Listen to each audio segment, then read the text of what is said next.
Bonjour à tous et bienvenue sur la chaîne ActiveTrade.fr pour ce nouveau point de marché hebdomadaire et nous commençons avec les indices européens avec donc un CAC 40 qui casse ici, qui est en train de tester une zone de support intermédiaire à 4840 points.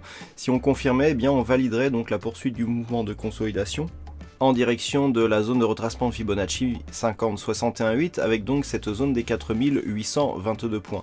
D'un point de vue global, ce que nous pouvons constater, c'est que le mouvement haussier ici a donné lieu à deux tests de cette zone des 4926-30 points et que le double échec ici, s'il était validé et poursuivi par une rupture baissière de la zone des 4737 points, pourrait nous donner une configuration de double top qui pourrait nous ramener sur des points bas significatifs de l'année, donc du mois de novembre 2016. Donc attention ici à cette évolution. Toutefois, ce que nous pouvons remarquer, c'est que par rapport à cette résistance oblique baissière, les cours restent encore au-dessus de ce niveau.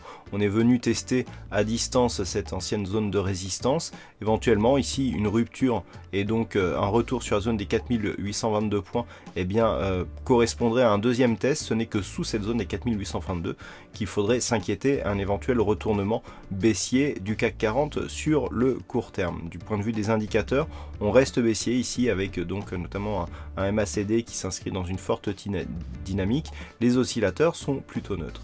Du point de vue du DAX, nous sommes là aussi sur un échec de poursuite de mouvement haussier. On est nettement plus haussier sur le DAX que ce que nous sommes sur le CAC 40. La rupture haussière de la zone des 11 874 points n'a pas donné lieu à un pullback qui a servi à valider cette ancienne zone de résistance comme zone de support. Toutefois, d'un point de vue global, nous pouvons constater que le DAX évolue toujours ici sur une dynamique haussière court terme relativement forte et que pour l'instant, nous ne sommes que sur un retour ici sur ce support en vert après l'inscription d'un nouveau point haut significatif.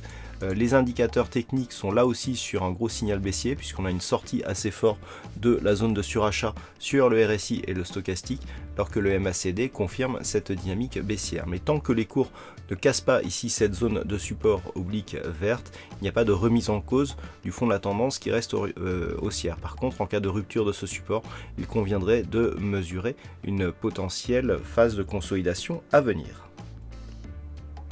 Sur les indices américains, avec ici le S&P 500, nous avons là aussi une configuration qui reste haussière. Après ce test ici de la zone des 2349 points, il y a eu franchissement et retour donc sur cette zone qui a été validée comme zone de support. Après l'inscription d'un nouveau plus haut significatif, les cours marquent ici une petite phase de consolidation très court terme. Tant que la zone des 2349 n'est pas remise en cause, on reste ici sur une dynamique haussière forte. En cas de rupture, c'est la zone de support verte qui ferait foi et qui donnerait donc une information d'une éventuelle rupture de cette dynamique haussière. Attention toutefois, cette zone de support verte ici n'a que 2 points significatifs et donc elle peut être sujette à modification en fonction ici d'un point bas marqué suite à cette phase de consolidation. Du point de vue des indicateurs, on voit ici la rupture de la dynamique sur le RSI qui se stabilise en zone neutre. Le stochastique lui aussi est neutre. Le MACD nous donne une orientation plutôt baissière, donc un retour ici sur la zone des 2349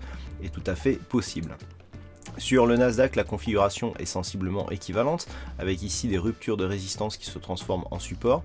La configuration ici et la dynamique est guidée par un support oblique ici aussi en vert. Nous avons eu encore une séquence ici test de la zone de résistance, consolidation, rupture et retour ici sur cette zone de support. Toutefois, nous pouvons marquer qu'ici que le retour sur cette zone de support est un peu plus appuyé et qu'il semblerait qu'il y ait un signal de cassure sur celui-ci. Là aussi, tant que le support vert ici qui guide la dynamique court terme n'est pas cassé à la baisse, il n'y a pas de remise en cause de la dynamique. Par contre, en cas de rupture ici de cette zone de support, nous serions face à un signal de consolidation.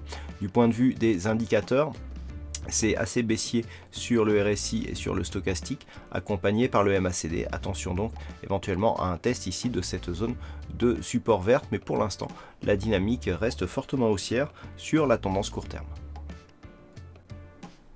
Et enfin, sur le marché des devises et des matières premières, nous avons ici donc un signal de consolidation qui se poursuit, puisqu'après avoir ici cassé le support vert qui a donné donc le signal de retournement à la baisse, nous avons eu un nouveau point bas significatif ici qui a permis une cassure du retracement de Fibonacci à 61,8%.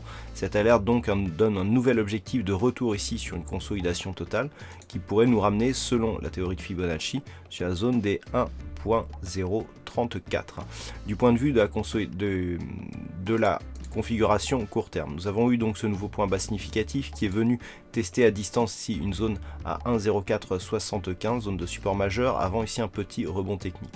Il semblerait que la rupture ici du 61,8 soit pour l'instant pas totalement validée puisque nous repassons ici au-dessus des moyennes mobiles.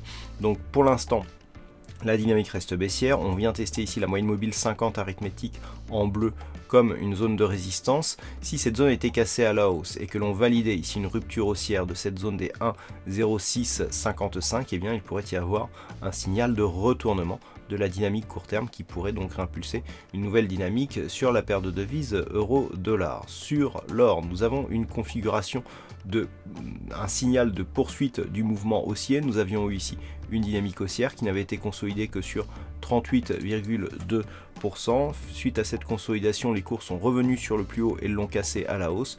Nous avons donc un objectif qui est défini par une zone horizontale ici à 1250,55. Cette zone a été atteinte, testée comme résistance, et elle est en train de craquer actuellement puisque nous sommes sur une accélération haussière de l'or. Et donc le prochain objectif se situe désormais sur une extension de Fibonacci qui se situe à 1262 $ l'once. Voilà ce que nous pouvons dire donc sur l'analyse technique et sur ce point hebdomadaire de marché. Passez un bon week-end, bonne chance dans vos prochains trades. On se retrouve dès la semaine prochaine pour un prochain point de marché sur la chaîne activetrade.fr.